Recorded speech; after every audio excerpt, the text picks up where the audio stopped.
नाशिक जिल्हाधिकारी कार्यालय परिसरात एक धक्कादायक आणि तितकाच नाट्यमय प्रकार पाहायला मिळाला।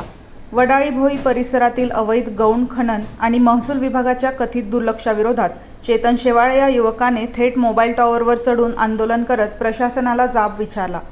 तब्बल 40 मिनिटे सुरू असलेल्या या शोले स्टाईल आंदोलनामुळे परिसरात एकच खळबळ उडाली होती। जिल्हाधिकारी साहेब बाहेर या, महसूल विभाग जागा करा अशा घोषणा देत त्याने टॉवरवरूनच फेसबुक लाईव्ह सुरू केले।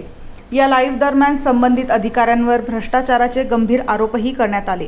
चेतन शेवाळे यांचा आरोप होता की गेल्या अनेक महिन्यांपासून अवैध गौण खनन सुरू असून वारंवार तक्रार करूनही प्रशासनाकडून कोणतीही ठोस कारवाई करण्यात आलेली नाही। घटनेची माहिती मिळताच पोलीस आणि प्रशासनातील वरिष्ठ अधिकारी घटनास्थळी दाखल झाले। बराच वेळ समजूत काढल्यानंतर त्यांना सुरक्षित खाली उतरवण्यात आले। या संपूर्ण प्रकारामुळे जिल्हाधिकारी कार्यालय परिसरात नागरिकांची मोठी गर्दी जमली होती।